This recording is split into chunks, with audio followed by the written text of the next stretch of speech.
The most important meal of the day, second breakfast. Hi, everybody. Welcome back to another Second Breakfast podcast. I'm Andy Roth alongside Phil Duvall. Say hi, Phil. First, I'm going to say hi. Hi, everybody. And then I'm going to eat this chip. Phil's going as Brad Pitt in the Ocean 11's movie. So for Halloween this year, so he's getting an early start on his impersonation. You know that I don't ever want to be compared to him except favorably, correct? He's awesome in those movies.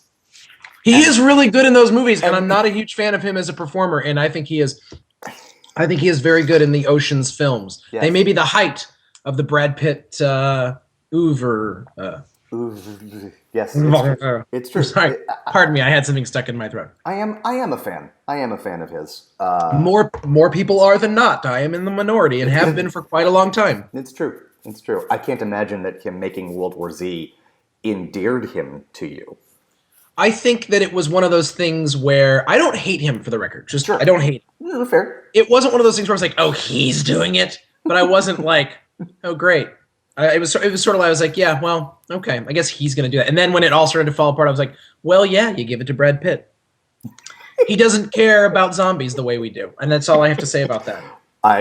Phil, I've never met the man, and I probably will never meet the man, but I am 100% certain you are correct about that. Do you know what he cares about, Andy? What's that? You see this? You can't see it, people who are listening. I'm doing the finger thing, which means the money. That's what he cares about. He cares about the Benjamins. Come on. He's a fairly philanthropic dude. Sure. Okay. I'm kidding. Come on. You know what? We're not going to re-edit this, but let's start all over. Hi, I'm Phil Duvall. This is Andy Roth. It's true. I love everybody. Brad Pitt, there are several performances of yours I'm quite a fan of. What's in the box? Okay, so that's not one of them. Okay, so here's what we're going to do today. First, we're going to tell you the movies that you should be on the lookout for coming out this weekend. Then we're going to discuss an online article that came out that resonated with both of us, and we're going to talk about sort of our answers to this. I love that. Our answers to this sort of question that it posited. And then we're going to close with some superhero-y, mailbaggy goodness. Sounds good? Sounds delicious. It should be. When you describe it. Yeah, well, I paint pictures with my words. And all you do is remind everyone why Second Breakfast is the most important meal of the day. There we go. Second Breakfast. Dun, dun. Okay. Coming out this Friday, or today, since you're going to be watching it as soon as it comes out, right? August 16th, 2013. The movie that you're probably most excited for is Kick-Ass 2. That's the movie. That's the movie that's coming out that you're probably most excited for. Wait, is that the flagship for the week, though? Is that like the biggest thing coming out this week? Yeah, let me tell you the other stuff. Okay. Because I don't actually know from the studio's perspective. Okay. Oscar bait coming out this week, and that's not a judgment on how good it is. I don't know how good it is, but it's clearly Oscar bait. The Butler, starring Forrest Whitaker. Wow. Oprah Winfrey. Oscar bait. And literally every white actor playing every president from the 20th century. If Oscar was a shark, there's so much chum in the water around this movie. It is ridiculous. It's true. The failed Oscar bait choice for the week, Jobs, the Steve Jobs biopic starring Ashton Kutcher, whose name is apparently not Ashton Kutcher. I didn't know this. I just heard this on the Googling machine, and what? I don't know what his name actually is. But he was on a show of some kind. He was like, by the way, my name's not actually Ashton. Well, Ashton, that's what you've gone by for the last 20 years. So guess what? Now it is. His mama named him Cassius. I'm gonna call him Cassius. I say, if the boy wants to be called Muhammad Ali, by God, no, it's the Jewish guy that says it, right? If he wants to be called Muhammad Ali, by God, you call him Muhammad Ali. By the way, that was a white guy doing an impression of a black guy doing an impression of a Jew. Just for the record, I want us to make sure we're clear. You are an entire ad for United Colors of Benetton, right there. Thank you. I appreciate that. Right there. I couldn't be less interested in a movie called Jobs. I'm trying to think of a way. I'm like trying to think of a way that they could make me less interested. Do you know what they could do to make me less interested? They could make Ashton Kutcher the star. Oh no, done. They did that. I don't know. I just couldn't care. I say this with absolutely no irony whatsoever. The single greatest thing Ashton Kutcher has ever done in his career was produce Beauty and the Geek. There we go. I believe you. You know who would have been? You know who would have been great as Steve Jobs? Who's that? Michael B. Jordan. I agree. I agree with you. Or Donald Glover. Why is America racist? Right? Yes. I would have loved either of them. I might have seen it if they did that. Yes. You know what? I've got another outside the box option for you. I believe his name is Perry Shen. He's the Asian kid who was the lead in Better Luck Tomorrow. Wow. We're really pushing it now. I'm just saying. All right. I think it would be good. So those are the first three. Then you've got the other big release this weekend. We're not Oscar bait, even though we have a lot of big name actors in our movie, we swear. Paranoia, starring Harrison Ford, Gary Oldman, Amber Heard, and Chris Hemsworth's brother Liam. Oh, wow. Liam Hemsworth. Also, Richard Dreyfuss in the Seriously Liam. Guys, I'm Still Alive as Liam's dad. Richard Dreyfuss is in this? You can see him for like 2 seconds in the Richard trailer. Dreyfuss is still alive? Right? One of my favorite actors. Rich, where you been? I am so concerned with Harrison Ford. I'll just stop right there. There we go. It's got Gary Oldman. And he's using an accent he hasn't used in a really long time, like the Cockney, the high pitched Cockney. You are only out, my son, when I say you're out. Do you know he could do anything? He could do anything. Gary Oldman is on the phone book list of actors. As in, you could watch him read the phone book and you'd be like, "Oh, this is amazing." I know. Yes, absolutely. Yeah. Unconscionable that he was not nominated for an Academy Award until Tinker Tailor Soldier Spy, which he deserved the nomination for. Sure. He should have 3, 4 by now. Come on. This just in, the Oscars are a joke. And two movies coming out at some point this week, either on Friday or sometime in the middle of next week, oddly, that may or may not be coming out near you because they're both in limited release. Well, they're coming out near you, Phil, because you live in the center of the movie universe, but everyone who isn't you, maybe not. Ain't Them Bodies Saints? Want to see that. Yes, looks very good. And Jane Mansfield's Car, which, folks, this is a movie that, by all rights, should actually be pretty darn good. And it has the worst trailer. The worst trailer. In the world. It is the photo negative of The Secret Life of Walter Mitty. It is just... But what's funny is when you watch the trailer, and maybe you disagree with me, I want to know what you think about this. I think everyone should watch the trailer for Jane Mansfield's Car, and I want your opinion on this. Yeah. I don't actually think, and I know this sounds crazy, the movie still doesn't look bad. The trailer looks bad. Yes. Yes. The things they show, it's like someone put together a trailer of what could very well be a good movie, but they had no idea what they were doing. Yes. I'm convinced of this. Yes.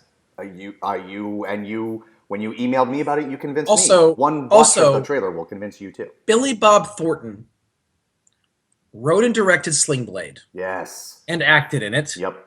And he has written and directed this and put Robert Duvall in it and John Hurt and like 1,000 other really good actors. Yes. It's possible this movie's terrible. So this is interesting though. It's only mid-August, and it looks based on our list like Jobs and The Butler and Kick-Ass 2 and Paranoia. Okay, it looks like I don't know what the studio tentpole is here. Like each week of the summer, a studio says this is the movie that's supposed to be a big deal. And I feel like they front-loaded the summer to a degree that was painful. Yeah. And now there's nothing. They should have put Pacific Rim out now. Yeah, here's the deal. We're getting into the part of the summer and early fall where it's not quite dumpuary the beginning of the year, but it's the other sort of fallow period, right? I mean, I hear you. You've got Elysium, which was supposed to be a bigger hit than it was. It's not doing poorly, but it was supposed to be huge. You've got right. Yeah. Maybe Kick-Ass 2, but then next week you've got the mortal Instruments City of Bones, which is the next. Oh my God, we want to be the next Hunger Games / Twilight. Until Ender's Game comes out. Until Ender's Game comes out. But yeah, I mean, we're not the next. No other week in, except for Elysium. No other week in August has a surefire hit. Not even, I mean, unless you want to say that August 2nd had Two Guns, which, wow, I mean, interesting. You know, or unless you want to count the second Percy Jackson and the Olympians movie, which Phil, I do not either. No, I don't either. I don't count that. Yes, so that's what's coming out this week. Go see Kick-Ass 2 if you want to see something that no doubt will be considered come awards time, at least in the conversation. See The Butler. That sounds like I'm putting it down. I'm not. I just... It does a little. You know, I don't mean to be. So there you go. So that's what we got for you. That's what we got coming out. What are you going to see this weekend? I don't go to the movies anymore. What are you talking about? I'm gonna try to watch all this stuff for Project Millway and other second breakfast commitments that I have. Nice. So I'm gonna probably do a lot of video. If I could go to the movies this week, I'm looking at that list. I would actually, I think Kick-Ass 2, but I want to see Kick-Ass again. Sure. Because I haven't seen it since I saw it in the theater. Oh, okay. And I want to see how, if it affects me the way it did the first time. It was really intoxicating. It really took me.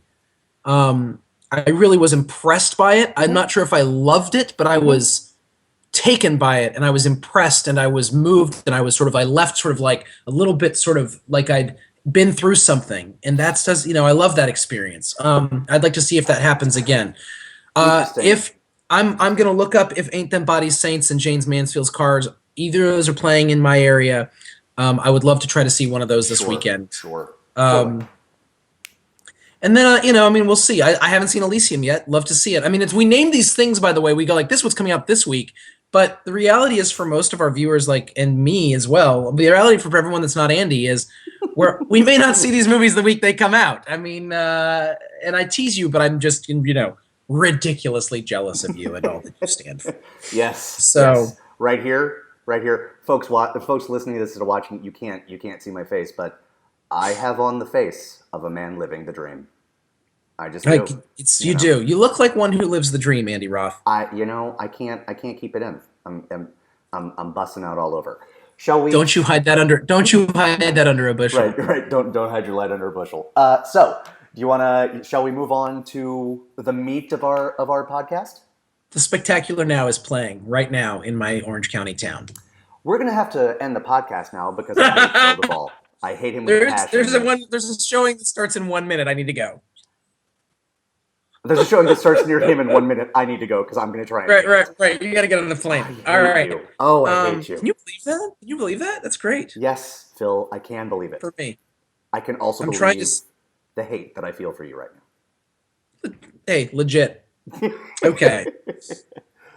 No arguments there. Sure. All right, let's talk. So why don't you introduce the article that we're going to talk about today? So, okay, well, I think eventually someone's going to put out a restraining order because I have such a crush on your friend and now mine, Daniel Carlson. Let's keep him as my friend. All right, Mister, I got a crush on him and restraining order. I'm just saying. I'm just saying we talk on Facebook from time to time. He is a delightful online presence. I won't deny. He is. Daniel Carlson is a writer, and I read his reviews. He's a writer that I like. He's a writer who writes about movies, and I like the things that he writes. And I don't always agree with him. Daniel will listen to this eventually, in which case I will tell you that, Daniel, your review of The Way, Way Back was just wrong. But here's the thing. He writes with heart. It's true. He writes with heart, and with his heart and his brain are both involved in his writing at the same time. And I appreciate that. Which not only, if I could stop you there, not only is that wonderful, but it's rarer than it should be. Exactly. No, you're right. So I am excited that I know him, but I kind of wish I didn't, only because I would like to say that I like his writing anyway. Sure. I don't know that guy, I just love his writing. But the reality is his writing. I know. Well, his writing is. That's why I say he's more your friend. His writing is more one of the reasons I started to like him, because I mean, I got to know him through you a little bit. Then I started reading all his stuff, and I was like, oh, okay, I want to know this guy. There is a website called Pajiba, Pajiba. We get no money from them, trust me. It's true. It's true. I don't think they know who we are, but they are a movie and TV and pop culture review site, and I generally like their stuff. I generally like their attitude, the way they present. They do good stuff. I'm excited. Anyway, so our friend Daniel writes for them, and they wrote. They do one of those things like they did all of the authors of the major contributors. Right. All the staff writers. To one, right. Yeah. A staff episode, and it's or article, and it was movies that hit too close to home. So there was someone, for instance, who wrote an article who was a heroin addict, a recovered heroin addict, who's an author, who wrote like, I can never watch Requiem for a Dream again. Listen, I've never done drugs, and I can never watch Requiem for a Dream again. It's true. Movies that hit too close to home. And I thought that was such a phenomenal idea that I mean, I just stole it.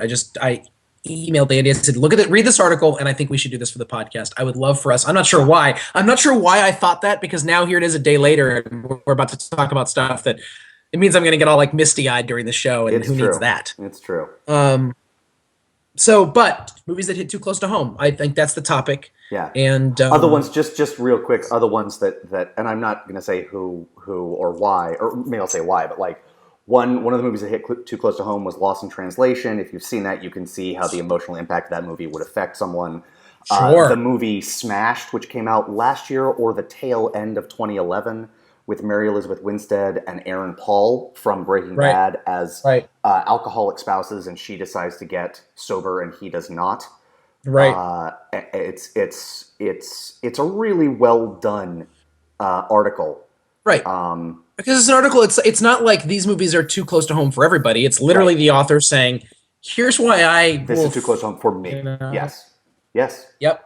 So. Okay. You want to go first? You want me to go first? Let me go first, and then maybe we can. I don't know. Like, are we going to need to recover after you go? Because I feel like we're going to need to recover after I go. Well, go, and you can recover while I start talking. Please. Eternal Sunshine of the Spotless Mind. Sure. I was okay. Everybody who's listening has had a relationship with someone that should have ended, and then just kept going. And broke up and got back together, and broke up and got back together, and broke up and got back together. I was in one of those relationships, Andy Roth. You knew that already. At the tail end of this relationship, at the real final end of this relationship, and it was either, and I think it was either, I'll have to look up when the movie came out, either as it was really ending, or right after it ended. And this was the girl that unquestionably growing up, I mean, this was my first love, and the person I thought I was going to marry, and we were together for a long time. Again, too long. And she was, it was that thing, and it was just, we just didn't know how to break up. It's just, and I mean, it's funny you say, like literally people are like, you know what I mean? You can break up with someone and be like, we're broken up, and then keep talking to them. Stop. But we care about each other. No, stop caring about each other. There's nothing good about that. I mean, it's like, I'm serious. We need to stay friends. No, you shouldn't do those things. So anyways, I went, and by the way, at this point, so the final end was her. She ended it. The final end. I had ended it a couple times. She had ended it. We'd both done our share, but she got the final blow. She wins. Okay. Forever. The karma. As long as we're still choosing who wins. The great karmic victory is hers. But I got married first, so that'll show them. So anyways, remember, kids, the moral of the story really is miserable. The moral of the story is kids always keep score. Go ahead. The moral of the story is hold grudges forever. Hold grudges forever. I was very poor. I was very poor. I was very alone. I'm like you. I'm poor. I'm going to go to the movies and spend $15. But I went to the movies in the middle of the day and by myself on like a not very sunny day and saw Eternal Sunshine of the Spotless Mind. Now the purpose of this movie is about the deep desire of someone to get over someone they can't have. Yes. And the And the movie just, I mean, Charlie Kaufman's a genius. I mean, he really is, guys. Genius. And I believe it's Charlie Kaufman wrote and Spike Jonze directed. And Spike Jonze is a genius. Mm-hmm. And actually, Jim Carrey is a genius. And Kate Winslet, if she's not a genius, she might be. She's a phenomenal actress. And this is one of her most endearing, enchanting performances. Yeah. And this is one of those movies where you see why these people fall in love and why they break each other's hearts. And it ends with just enough. It doesn't end happy, but it doesn't end sad. Yeah. It kind of ends, and the movie dwells in melancholy for 2 hours. But it doesn't wallow. It dwells. Right. There's a difference. Yes. It is an exploration. It explores. Yeah, I love it. Right. Please continue. Yes. This movie is an exploration of breaking up and the pain that goes with that. It's a meditation on it. It is a sitting in that and going it's like sifting through stuff. Like after a relationship has died, it's like opening up the trunk and going through everything. But not just because you want to be miserable, going through it because you're like, well, there's this trunk over here and I have to go through it at some point. Like I have to deal with what's in this trunk. Yeah. And so I saw that movie in the midst of that, and I walked out and was like, well, I'm wrecked for the rest of the day. And had a voicemail from her on my phone when I got out of the movie theater. Good Lord. So I may never see that movie again. And it's a phenomenal movie. Yeah.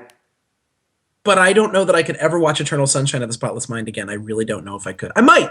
I mean, I'm a grown up now. I'm all grown up. I've got a wife and a child and a dog and a house and whatever and a job. So, I mean, my life is infinitely better, just infinitely better. So maybe I could watch it and be like, oh, this is a very well-made movie. You could experience it without giving yourself over to it in the same way that you did. I'd like to think that my problem is that my track record with movies is such that I'm not sure I could. Sure. Because I can watch a movie from when I was 10. I watched Disney's Robin Hood, and then I was like 10 again. Mm-hmm. And was feeling things from when I was 10. I'm not sure that's healthy. Fair. Okay. So that's my movie. What's yours? Okay. Well, I have a couple, but I there's one that I want to talk about. First one, and I'll breeze right past this. Eternal Sunshine of the Spotless Mind. Oh my God! Now let me move past it, but I'll say this: I don't have. I have a relationship in my past that was the way you described, and you know that I don't necessarily agree with you about post-breakup relationships, Sure. But that's neither here nor there. Your attachment, in terms of the proximity of that relationship to when you saw the movie, much closer than mine. Not fair. But I want to bring up another movie that is nowhere near as good, although I did very much enjoy it. Celeste and Jesse Forever, starring Rashida Jones and Andy Samberg. It's on my DVR, and I feel like that was a terrible decision even to record it, Andy. What these two movies do is they show you the failure of relationships between two really good people. Just two good, well-meaning. Yeah. Why can't they make it work? Because they like each other, and and that destroys me. That destroys me. And the reason it destroys you, by the way, and me, is because there's no real, still now, clear-cut answer. That's right. I don't know why we couldn't make it work. It's as the French say, a certain I don't know what. Yes. Yes. And the thing is, I mean, for the record, I say you shouldn't be friends after you break up. I mean it, and I don't. I mean, by the way, both my ex and I attended each other's weddings. Okay, so there is friendship and affection. Sure. But the friendship is never it's not friends like, hey, let's hang out and be buddies. One. Mm-hmm. And two, even if you choose to be friends at some point, I think there needs to be a complete and utter there needs to be space for a while. Yes, I believe space is very. But there needs to be a recalibration, and just very briefly, what I think is so interesting, Eternal Sunshine of the Spotless Mind is about the desire to move past that break point, not the break up, but the break you take from each other. And Celeste and Jesse Forever, these two people are divorced and they're living in the same house, and it's like, come on. So yeah. I can't even. So here's the thing. I DVR'd it. Should I delete it? I mean, you will enjoy the performances because everyone in it is really good. That smells like something that's going to sit on my DVR for 3 years and then eventually get deleted Then when I you need. should delete it now. Remove the Well, we'll see what temptation. happens. We'll Sure. see what happens. Very briefly, a movie that I also have no reason for it to hit so close to home, but because you said Charlie Kaufman's a genius, everyone should see Synecdoche, New York. It's not an easy watch. It's a very deliberately paced movie, but I was a freaking mess at the end of it. You've got it. Okay. It rewards patience, but it is not boring, and it is about a man's life's work, and it is as grand a movie as that ambition. So that's all I'll say. A movie that just came out that I just saw, The Hunt, Danish movie. It's about a guy who is just the greatest guy in the world. He is a kindergarten teacher. He's a middle-aged man as a kindergarten teacher, but that is explained in the movie because that is a little weird. Right. But he is falsely accused of sexually abusing one of his students. And Why is it cool for middle-aged women to be kindergarten teachers but not middle-aged men? I don't know, Okay. but come on. I mean, I hear you. like, I don't know, but tell me that wouldn't be at least a thought in your head. So, whatever. I have a deep-seated fear of, and I use that word deliberately, a deep-seated fear of injustice. Okay. And everything that... Say again? Being done upon you. In general, but of course it includes being done upon me. Be afraid of injustice because it's happening all the time. Well, I spend my life in fear, Phil. Thank you for dragging that out of me, Doctor. No, you're right. You're right. But it makes me indescribably sad. Like, it makes me indescribably sad. So that movie, I don't know if I could ever watch it again. Finally we come to it. One of my top 5 movies of all time, I have only watched once. And that movie is Ikiru. You've only seen it once? I have only seen it once. Ah, I didn't know that. I got it like a billion times. I got it on Netflix. I watched it. It destroyed me. I put myself together. I bought it on Amazon, and I have never watched it.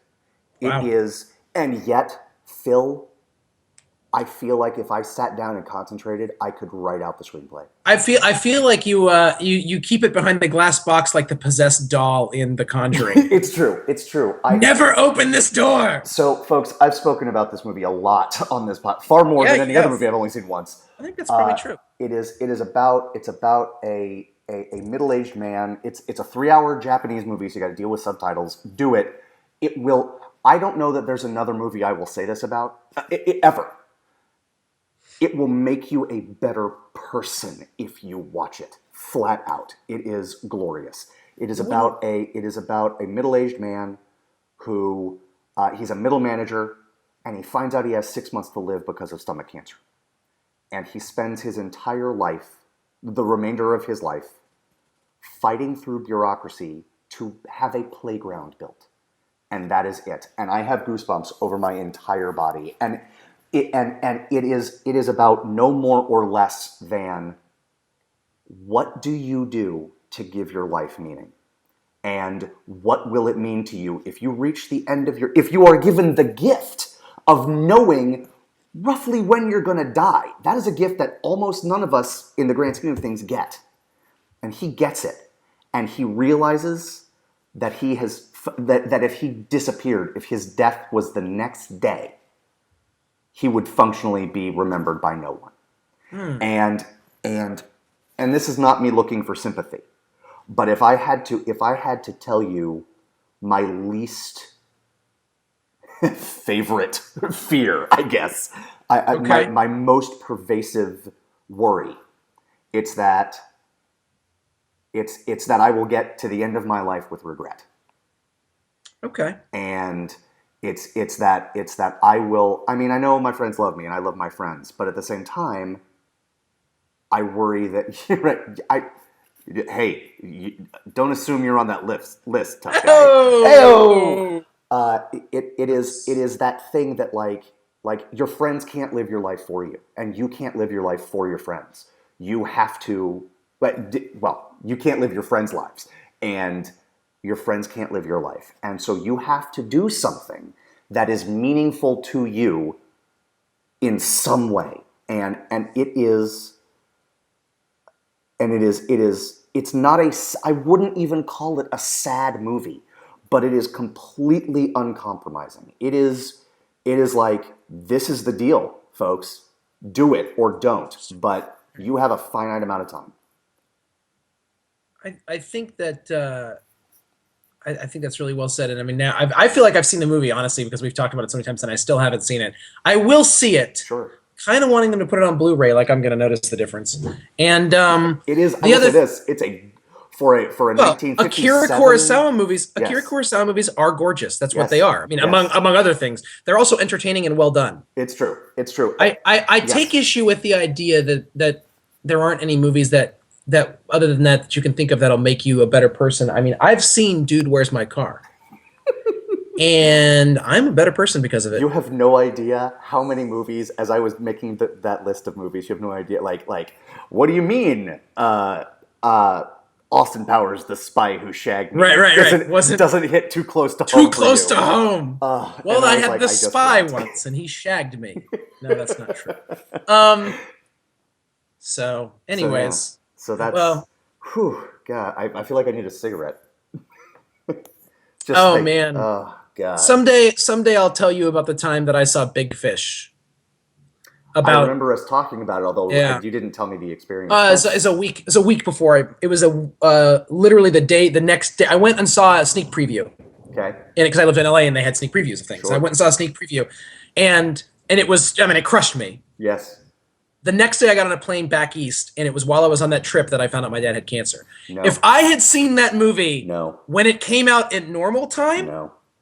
and the guy is like, he has a weird relationship with his dad, although I had a pretty good relationship with my dad, but his dad's like a total liar. My dad was a total liar, by the way. My dad would be like, we're part Indian. My brother got the genetic test, Andy. We're not part Indian. No? That's not a thing that we are. So now all my Indian jokes I have to take back because I'm not. Nice. Well played. Shall we move on? Shall we move along? Go. Thank you, Daniel Carlson. Yeah. Thank you, Pajiba, for the. And I think So what movies cut too close to home for y'all? Yeah, let us know. Either on Facebook, so that we can send you pictures of the movies and you can wake up in horror. Right. So we can ensure you're in no position to ever run for public office. Yep. But yeah, let us know. secondbreakfastpodcast@gmail.com. Love to hear from you. Now we have 2 questions that we're going to call mailbags, although mailbag questions, although the first one was presented to us via Facebook. We sort of appropriated it for our mailbag. And there's a theme. Phil, we have a theme today. I love themes. Me too. The theme is superhero movies. I love it. Yes, me too. From my friend... I love that that's the theme. I don't necessarily love all superhero movies. Bite your tongue. Don't tell me that you don't have every single version of Daredevil put out by the studio. And that includes Elektra. Okay. Okay, I won't tell you that then. From my friend and friend of the podcast, Jeff Detweiler. Hello, Jeff. Hi, Jeff. This was posted on Facebook. Lord, forgive him the hashtags. Just finished watching Kick-Ass. #World Rocked. Andy Roth, please give us your take on the superhero genre and its best offering versus the superhero send-up genre and its best offering.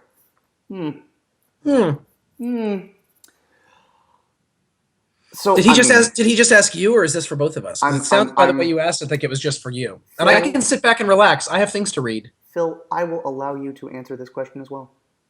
Well, I don't want to get in between you and Jeff. You know what? I shall deign to make this a possibility for you. Thanks. You are welcome. Okay, so I think it's pretty clear that I won't say you, although it might be true for you as well. It's pretty clear I'm a fan of the superhero genre. I think they are, in a very real way, they are our modern day myth structure. Mm-hmm. I'm not sure I can pick a favorite. Gun in my head, I might go with the Avengers. I think, that's not even so much about that movie although I have no complaints about the movie, as that includes the ramp up to it, right? Because it was such a unique and an enormous undertaking, right? Right. But I also have a very soft spot in my heart for the first two Christopher Reeve Superman movies. You should get that checked out. Nice. If you have a soft spot in your heart, you should go to the doctor. Just go. Okay. Just go. Spider-Man 2, Yeah. Iron Man. I like a lot of them. Before I get to the send-up subgenre, do you want to answer that part of the question, or shall I continue?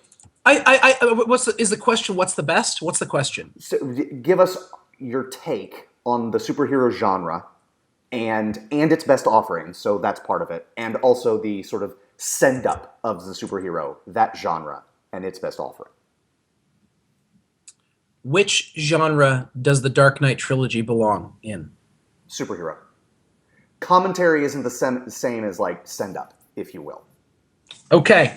And of course, the Dark Knight. I can't believe I forgot those, but those are on my list as well. The Dark Knight trilogy might be my answer for both. Sure. If I had to. Interesting. My sentimental favorite is Batman, the Michael Keaton Batman. Yes. Sure. And I think Spider-Man 2 Yep.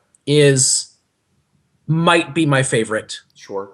Love Iron Man. I think you're right about the Avengers. And Avengers, by the way, being the Avengers, what I think is special about it, as you just said, is not just all the ramp up and all that stuff, but in my opinion, and maybe I'm wrong, maybe it's just that I bought into all the ramp up and all that, is it's felt to me like the whole was greater than the sum of its parts. Yes. Yes. And it should, and it didn't. Very easily could have gone the other direction.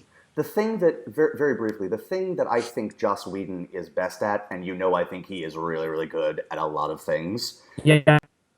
Is he is excellent at making an ensemble piece where everything feels cohesive and everyone gets a moment to shine. Yes. Yes. And then he did that very, very well. Yes. And it felt really right. Yes. So yeah, I think Batman is my sentimental favorite. It's a very flawed movie, but it just completely, it was my favorite movie for a long time growing up. Not as flawed as Batman and Robin. Andy and I we make notations of all the movies we talk about in podcasts so that you can search by movie later when we talk about something. Yeah. I will not be adding that to the list. I will not dignify that at all. I'm not even going to dignify it. I'm dignifying it by talking about it here, and that's all that I will do. Fair. Okay. Okay. So anyhow, yeah, I think those are my answers. I don't really have a soft spot for Superman. It's fine. It doesn't bother me. It's fine. Sure. But yeah, Batman and Spider-Man 2, I think those are the ones for me. And Dark Knight trilogy. Sure. I just don't know. So I just feel like the Dark Knight trilogy doesn't belong in either category, and I don't know how else to say it. It's very strange. That's fair. The only difference I would say is I would say it might belong in both. But if I had to pick one, I think both. It's like send up to me, and this is just how I'm defining send up. I'm not quite defining it as a parody, but sort of along that path. If I had to pick one, in other words, not pure commentary, I would put it in just the straight superhero movies. Well, clearly there's other stuff going on. Clearly. I'm not saying there isn't. Those movies, even the third one, which I think we can agree is the least of the three, it's incredibly layered, especially when you compare it to others in the genre, whatever genre you choose. There's something that I forgot. Okay. I've made a decision. Okay. Dark Knight trilogy belongs in the superhero category, and it is my favorite. Done. Okay. That is my answer. Continue. There is a movie that we have both forgotten. And if you had to, and if you asked me, is there a movie that is good as both a send-up and as a straight superhero movie, this would be my answer: The Incredibles. Wow. Yeah. It is. It works on both levels. It is great. But that brings me to my answer of no, Andy, you're great, and I appreciate that. Go ahead. I'm sorry, I'm being silly. It's okay. One of the many reasons I love you. So here's the deal. I'm not sure we've seen the best of the superhero send-up subgenre, and here's why. For that to work, you have to there needs to be years and years of the same old thing, right? And then you can sort of deconstruct it. And for example, Young Frankenstein did not come out 6 months after the original Frankenstein. And I mean, there's something to that. Like, obviously, Mel Brooks was not around and making movies then, or he was around, but he wasn't making movies yet. But the problem is the industry wasn't ready for it. He would have pitched that, and they would have said no. There are movies that kick ass. I think that's a great send up. Other movies, Mystery Men, I very much liked. Defendor, I very much liked, with Woody Harrelson, who is an actor who never gets enough credit. It's true. The Incredibles works as sort of a subversion of the genre. There's one movie that I have not seen that I have heard. I've heard mixed things about it, but from those who like it, they say that it is precisely what we're talking about, and it is the best of the options out there. And that movie is Super. Directed, It's got, I believe, Rainn Wilson. This is the Rainn Wilson movie, yeah. Rainn Wilson, Ellen Page. It's directed by James Gunn, who did Slither, which I like, and is directing Marvel's Guardians of the Galaxy. And it is supposed to be exactly what we're talking about, like the sort of the pinnacle, at least so far, of the superhero send-up genre. But I think the superhero genre is just too young in its current iteration. So we throw out the Christopher Reeve Superman movies because they didn't sort of start a wave. It was X-Men. It was the first Spider-Man movie. It was those that sort of gave us what we now know as gave us the trend, shall we say, of superhero movies coming out frequently. Because I firmly believe you can't send up the tropes of a genre if everybody doesn't walk into the theater knowing the tropes of the genre. I agree and disagree with you. Am I wearing my shocked face? Because I'm totally shocked. Okay. I agree with you that I don't think the movie has been made yet. Although it might be kick-ass. Mm-hmm. I mean, it asks some of the questions that need to be asked. Agreed. And I haven't seen Super, so maybe I agree with you only out of ignorance. It's possible that I disagree with you out of strength and intelligence and agree with you only in ignorance. That's what is possible. Thanks for that. Thank you. No problem. No problem. Here's why I disagree with you. Tell me. It's been over 30 years since Superman came out. It has been over 20 years since Batman came out. It has been over 10 years since Spider-Man came out. It's been over 10, 15 years since X-Men came out. And now, just in the past 5 years, and there's all sorts of other ones. I mean, The Crow, which was a minor hit, Spawn, which wasn't, but every single comic book movie that's come out is basically an origin story. The first one is always the origin story. Mm-hmm. I think we completely and utterly get, people as our culture completely and utterly get what superhero movies are about. Here's what I think we're ready for it, or have been ready for it. I'm not really worried about that. What I would say is... Would you like me to respond to that, or shall I wait? Entirely up to you. Go ahead. You make a good point, but I'm thinking on like almost a geologic time frame here. I mean, how many action movies were there before you started to get really subversive action movies? We're not talking even 20 years. But I don't think superhero like movies 50. But to me, action is such a large genre. To me, superhero is actually just a subgenre of action movies. It's not its own genre. They don't get their own section of the movie of the video store. I don't know if I agree or disagree, but I'm not prepared to have that conversation right now. It's like if you go to the really fancy video stores that have not only a drama section, but they have a suspense section and a horror section and a thriller. Fine. Then maybe you'll find the action section, and the western section, and the adventure section. I concede that point. So, but to me, it's basically drama, action, comedy, horror. I think those are your four real genres, and everything else is just a subset of that. We can talk about that sometime. Mm-hmm. So, I don't know that we need a whole genre of superhero send-ups. Sure. I don't know that this culture needs not just one, but like I don't think we need to sit around and like discuss the various nuances of a dozen different movies that are all commentaries on one subgenre of film. I agree. That sounds just obnoxious. And I think the only reason Kick-Ass works, well, it works because it's a well-made movie, but it's also based on a comic book and shot like a comic book. And I think and I mean, I actually think Kick-Ass and Dark Knight have more in common with each other than Dark Knight has with the Avengers. That's a really interesting point. I like that a lot, and I think I agree with you, actually. So, if I can pause the conversation now, because I just want to keep talking about this, but I think our second mailbag question ties really nicely into where we are right now. And that is from friend of the podcast, John Strohmeyer. The next big trend was the title of his email, subject of his email. You will love this. Here is how he starts the email. Gentlemen and Phil, John. Wow. Thanks, big guy.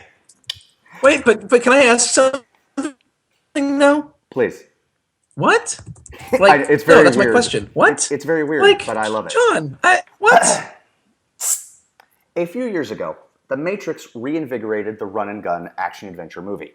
I would agree with that. Then we collectively tired of the genre, and thanks to the success of Lord of the Rings, there was a host of swashbuckling, sword-based action movies. Now we're in the, I love this, multicolored tornado of spandex that is the superhero boom. You should be a poet. I know you're a lawyer. You should be a poet. It seems, at least according to my hazy and unverified memory of industry trends, that tastes run in cycles, and despite Marvel's grand plans, eventually we'll want different movies. So, what do you think the next big action-adventure cycle will be, and do we need some small movie to score a big hit first to tell the studios where to steer their ships? Okay. So basically, what's the future of this genre as we go forward? So who is this that wrote this? John? John, friend of mine from high school and before. Okay. Well, John, I hope that you become a poet so I can not read your poetry. And let's see here. I want to first start by saying I hate you and your stupid face, and your face smells, and you smell like a butt. I want to then say... Man of the cloth, everybody. Man of the cloth. Listen, I believe that Jesus loves him, which gives me a break. I don't have to, because Jesus has him covered. Jesus has this kid covered. Awesome. Please continue. Okay.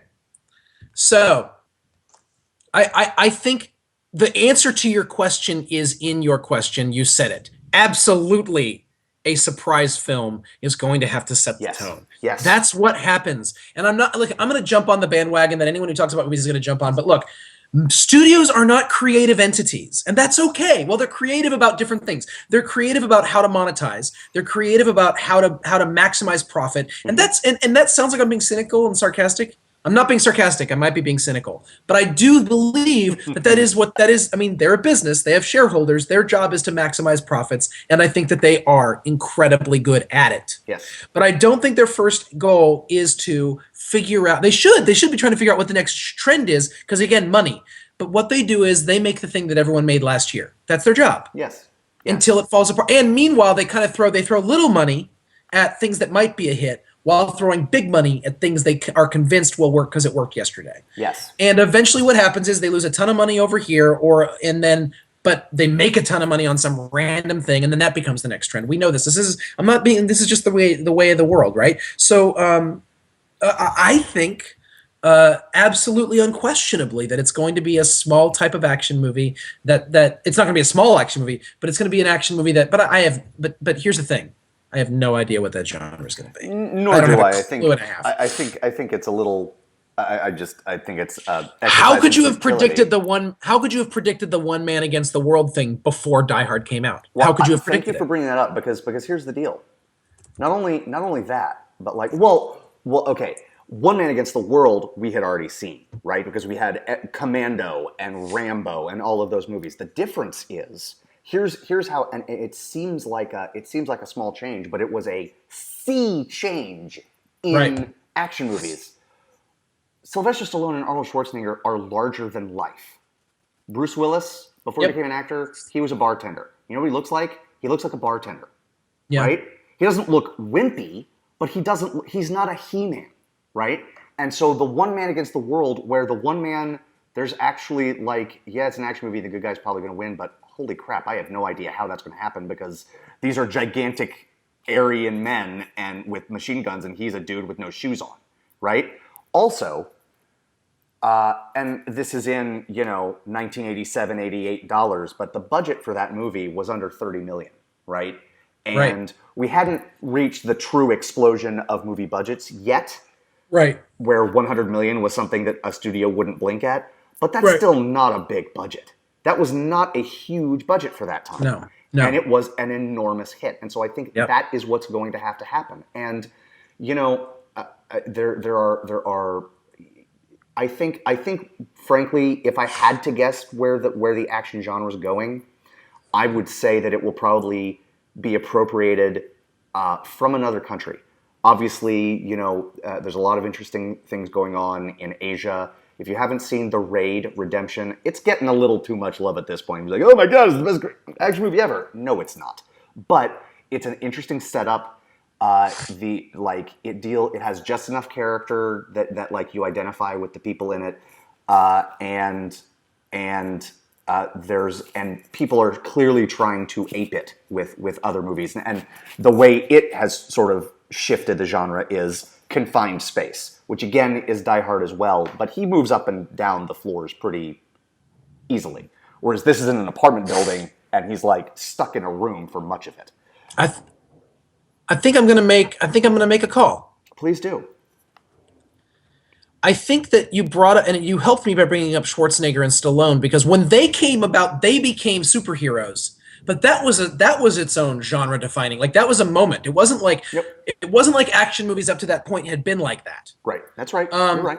And I think in the 70s there was the anti-hero action movie. Yep. Which I think we could have again, except we're basically seeing that played itself out very interestingly in television.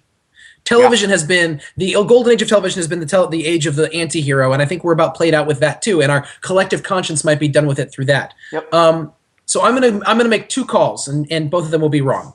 But I think one thing that Die Hard does is, I don't think it was the first time ever in action movies that a regular guy was going through stuff.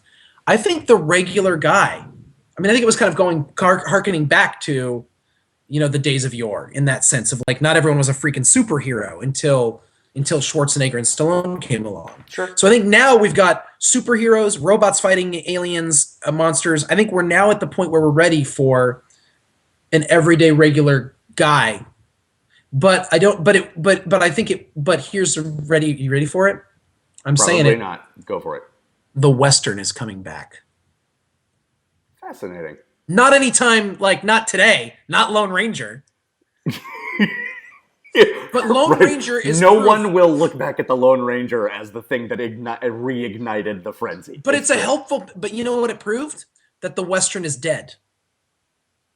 And to me, that means the Western is ready to rise up again from the ashes, Phoenix-like. Nice, I like it. I don't think we get away from Westerns as Americans. That's an excellent point. I think that's very true. And it's already been proven that it doesn't matter. It can be popular overseas, even if it's just an essentially American idea. But we'll see. That's true. Andy's saying it's going to come from foreign markets. I'm saying it's going to come from the most American genre in the history of America. Well, let's see what happens. Let's be honest. It could be both because especially Asian cinema has appropriated a lot of the tropes of Western cinema. If Akira Kurosawa is resurrected, then yes, it will definitely be both. But okay, it's true. That's all I have to say about that. The last thing that I want to say is going back to John's something that in John's question about the superhero genre specifically. If the genre is to survive in any real way, I think the next stage for that will be moving away from origin stories. As we were answering Jeff's question, you said we know origin stories, we get it. Right. For example, what I don't think you'll ever see again is The Amazing Spider-Man, the reboot where they start with the origin story. I think you will see, yes, Man of Steel had some origin aspects to it, but by and large it wasn't an origin movie, not in the same way that the first Superman movie with Christopher Reeve was, right? And I think you'll get even farther and farther away.